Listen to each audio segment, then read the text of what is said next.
most common genres, it can get tiresome after a while.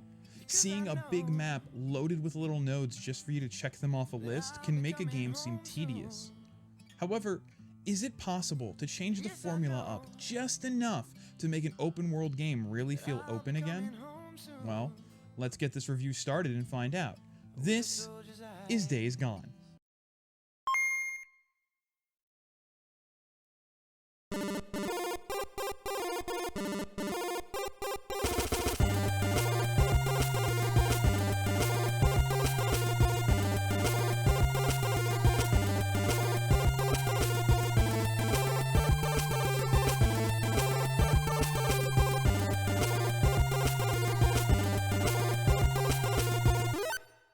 Days Gone was teased back in 2016 at E3 as a new Sony IP from Sony Bend Studio.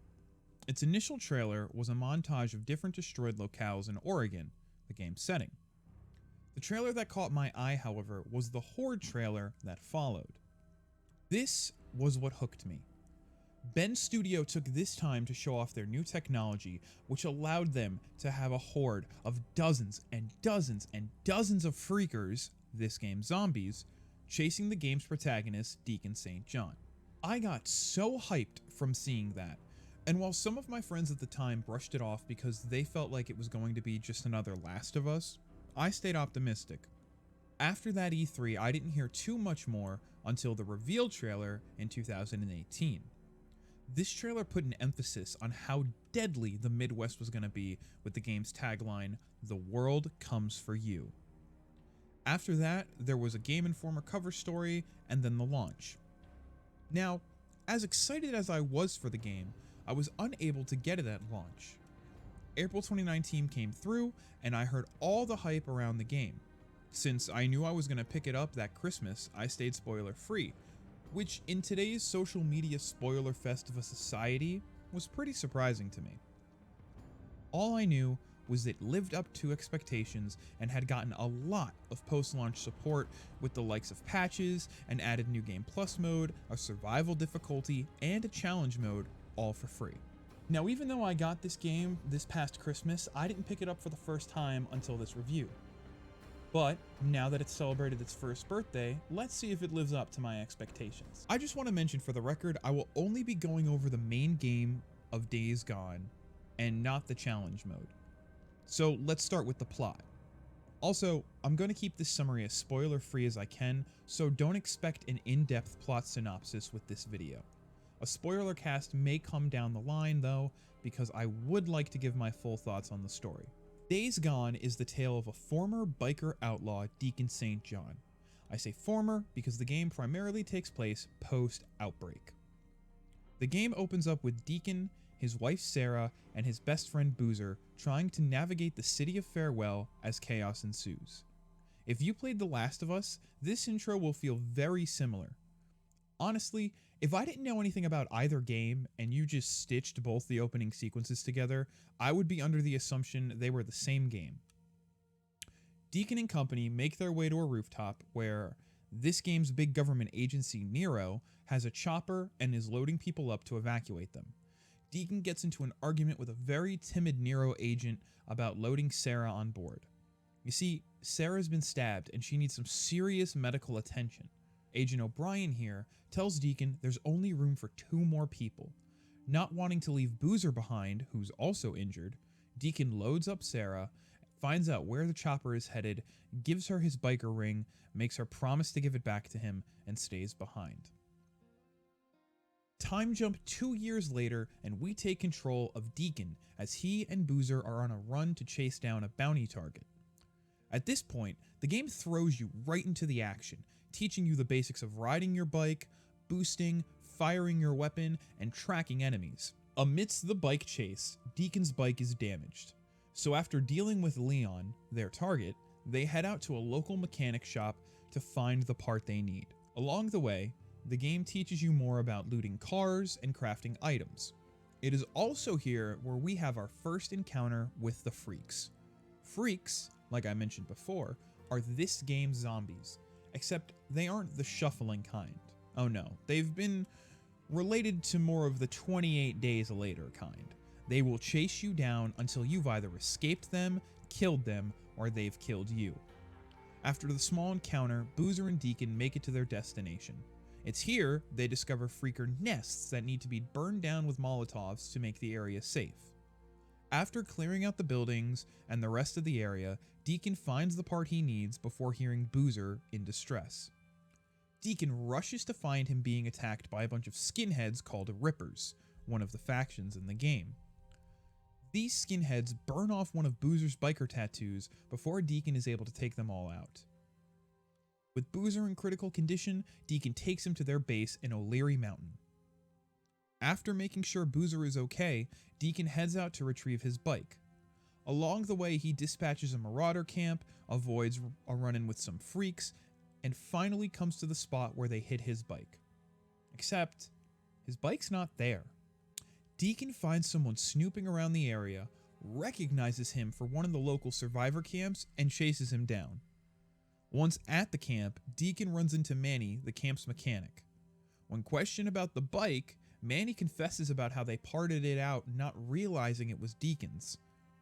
The camp leader Mark Copeland steps in and tells Deacon that if he wants a bike, that he'll have to go out and do runs for them.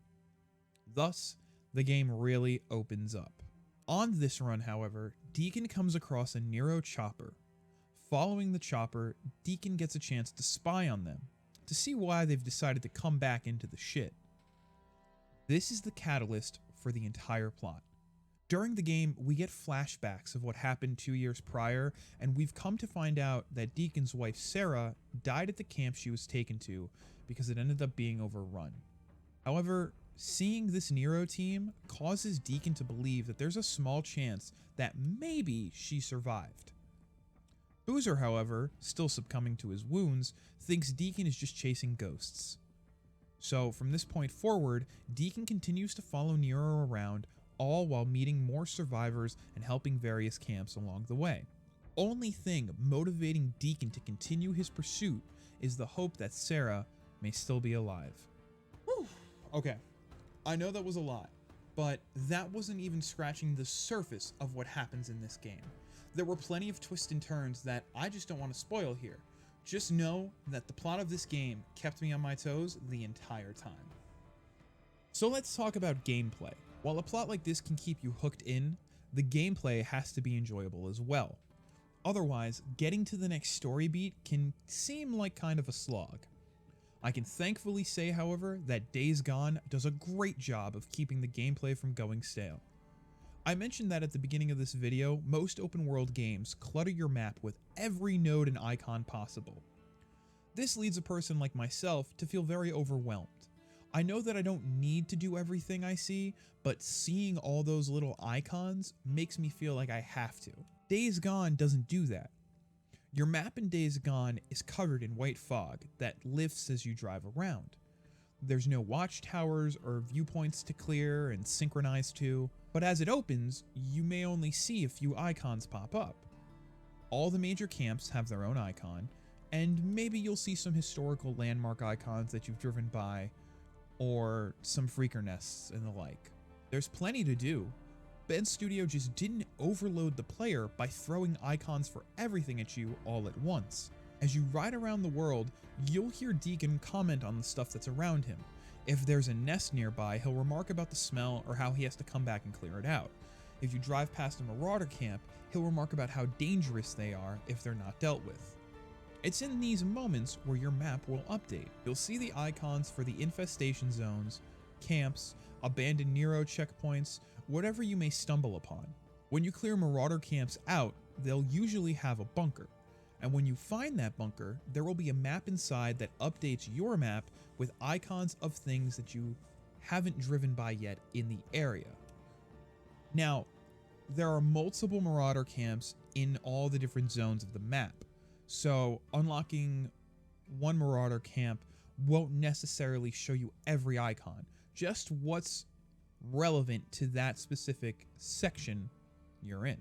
So clearing camps is the best way to find out everything around you. Thankfully, in the initial parts of the game, the camps you do runs for will send you out to deal with some of these things. This will lead you to gaining experience for Deacon, with which will cause you to level up, and in turn, you'll be able to buy skills.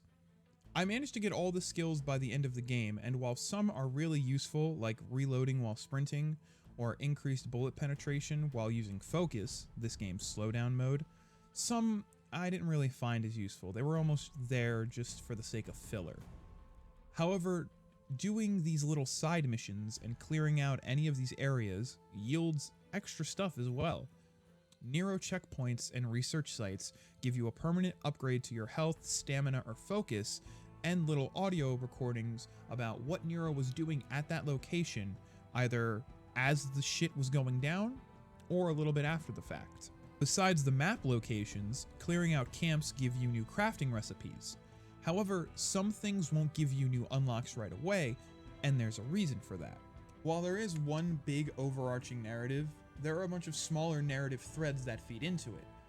These are what Ben's studio calls storylines, and even side objectives like infestation zones and Nero checkpoints have their own storyline as well. So storylines are Ben's studio's answer to having main missions and side missions, so to speak.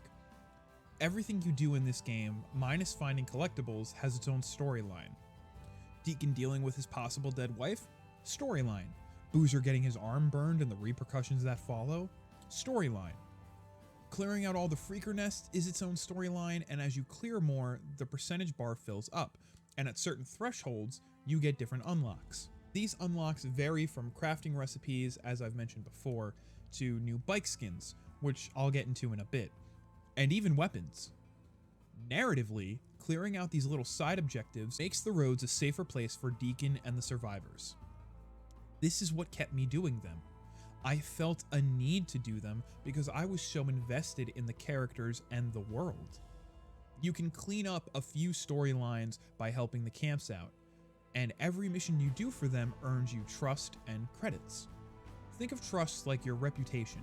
Each camp has 3 levels of trust to earn, and each level unlocks more stuff to purchase with credits like supplies, bike upgrades, weapons, and weapon upgrades. Each camp's credits, however, are independent, so you can't, for instance, use your Lost Lake credits at the hot springs. Certain camps specialize in bike upgrades, others specialize in guns, and some specialize in a little bit of both. Besides doing side missions for the camps, you can earn trust and credits by turning in meat from animals you hunt, freaker ears, and clearing out things in that camp's region. I saved what I felt were the 2 biggest aspects of gameplay for last: hordes and your bike. First, let's talk about your bike.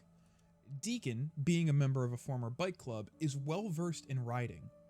Ben really put an emphasis on how important your bike is. When you're outside of missions, it's the only companion you have. You've got to keep it fueled, which you can do at a camp for a price, or for free out in the world with gas cans you come across or gas stations.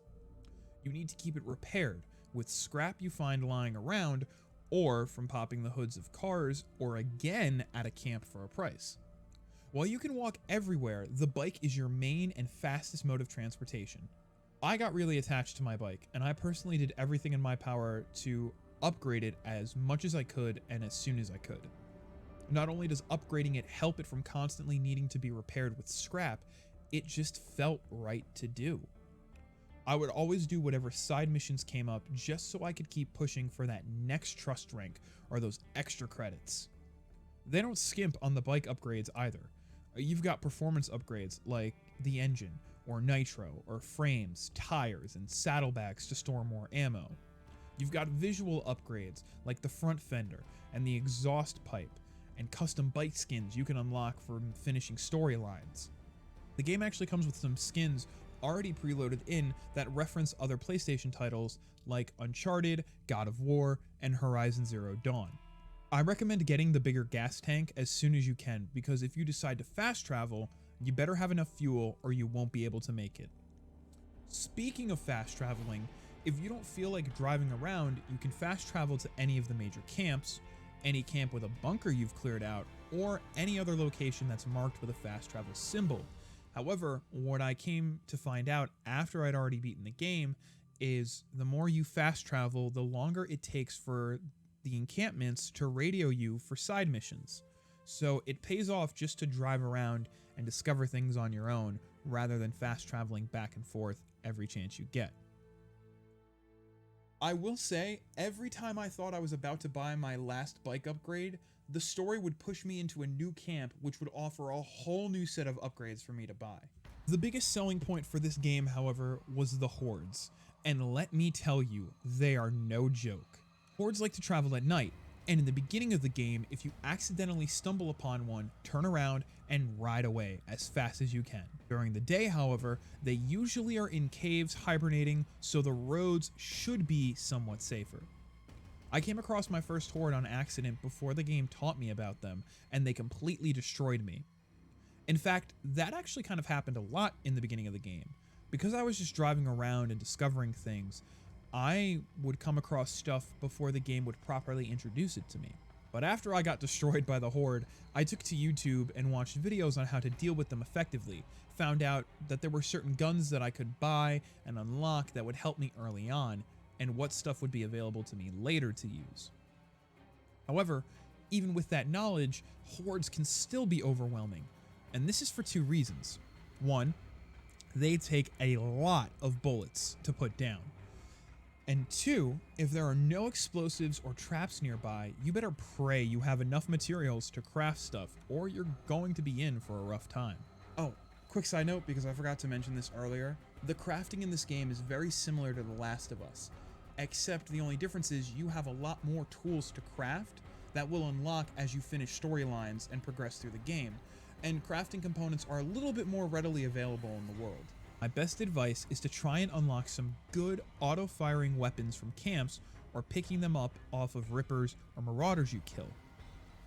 When you kill a couple of hordes, you actually unlock your first automatic pistol, which you wouldn't be able to get otherwise until you reached, I believe, rank 3 with one of the camps. Also, make sure you craft as much as you can before going to fight a horde. Even with all this prep sometimes, a horde can still overwhelm you though. This is because the hordes vary in size. You'll never know if you're going to deal with a small one or if you're going to deal with a big one. And if you have over 150 freakers rushing at you at one time, you might just start to panic. Hordes are like this game's boss fights. There are 37 hordes in total, and you'll have to fight a few in mandatory missions to progress the game. The rest you just come across in the open world. And these encounters are the ones that really put your skills to the test. It helps you with preparation on how to deal with them, and it helps you with situational awareness to know what's around you, because in some scenarios, you'll be able to funnel the horde into really tight spaces and just start mowing them down. Also, you won't know the location of most of the hordes until you progress through the game and take out a handful of them. And then by the end of the game, pretty much all their locations get marked on your map. I mentioned earlier that besides freakers, there are a few factions in the game. You've got your freaks, but then you also have your rippers, marauders, anarchists, and militia. Every enemy faction has different enemy types, but all the human factions, however, are pretty similar in terms of enemy type. Most of them will be run-of-the-mill melee or gunners. Sometimes, however, there'll be a sniper or a heavy gunner or a flamethrower even thrown into the mix. Freakers, however, have a few different types. Some get introduced through the story, like the Breaker, the big berserker of a freak who takes a lot of bullets to put down, but who's also susceptible to fire. You'll mainly run into basic swarmers who will rush you in groups, or newts, which were children who succumbed to the virus and are very territorial. Picking off enemies one at a time via gunfire or stealth makes it bearable, especially in the early game, and sometimes it's almost essential. If you start getting swarmed though, you better be able to act fast or you'll burn through healing items and tools and ammo just to survive. Okay, I know this review's been going on for a little bit, but there's one more thing I want to discuss, and that's how the game looks, sounds, and runs. Days Gone really shows off the graphical capabilities of the PS4. While the color scheme is a bit muddy, it works for the woodsy setting of Oregon. Now, you've got your forest section, but you also have a desert section and even a snowy section later on in the game. You'll get some nice god rays from time to time, and fog may roll in after a rainstorm, but the snow will also stick to your clothes, and at nighttime, the skybox is beautifully scattered with stars. You'll also always be able to tell where the freaks have been due to the environmental storytelling. All in all, graphically the game looks phenomenal. However, I did run into some hiccups. Like, in one mission, I had a character not load in during a cutscene, so it looked like Deacon was just talking to a floating flare. Sometimes, the game will get real choppy and stutter, or freeze for a second. There was one time in particular where the game completely froze and I had to manually reset my PS4. What sucks is that these were issues that I know existed when the game launched, and it's a shame that they're still here a year later. Other than those occasional mishaps, the game ran relatively smooth. One highlight for me was the flashbacks, as these are the only times we get to see more vibrant scenery. In terms of sound design, the game knocks it out of the park. I really enjoyed the voice acting and dialogue. It was one of the things that let me just connect to the characters on a different level. Every character has a unique voice that fits their persona and their characteristics really, really well. Every crunch, gurgle, and shriek from killing freaks felt satisfying too. I also want to give a big shout out to the music department. The orchestral soundtrack perfectly set the tone for each mission. It drove home feelings of dread and tension, regret, and even sometimes longing. Days Gone also does this thing where it breaks up each major section of the story with a vocal song. These songs really hit the nail on the head in terms of tone. The first time I heard Soldier's Eyes start playing, I just got really excited. It's because this is something I don't see many games do. It only happens a few times, but each time it did, I fell in love with the song and connected to Deacon and the story even more. And these are some of the moments that I wish I could go back and replay again for the first time. Okay. I know that was a lot to take in, and I know I've been talking about a lot, but honestly, Days Gone really deserves it. From their design choices to its narrative and world building, I was locked in the entire time. During my playthrough, I got chills, I got knots in my stomach, I was excited, I was sad, and I was emotionally invested. Honestly, this review took as long as it did because I couldn't put the game down. I wanted to do as many side objectives as I could. I wanted to finish up as many storylines as I could before the credits rolled. Honestly, I'm glad I did. Even after this review has gone up, I'm still playing the game because there are still hordes for me to take down, there are still Nero checkpoints for me to find, and there are a few loose ends that the game ties up post-credits. If you own a PS4, Days Gone is a must-buy and a must-play. Well, that'll do it for the video. Thank you so much for making it to the end. If you liked the video, please let me know by clicking the like button, and if you want to see more reviews like this, then hit the subscribe button and click the notification bell. If you've played Days Gone, let me know in the comments below and tell me what your thoughts on it are. Don't forget, there's nothing wrong with being average, and I'll see you next time.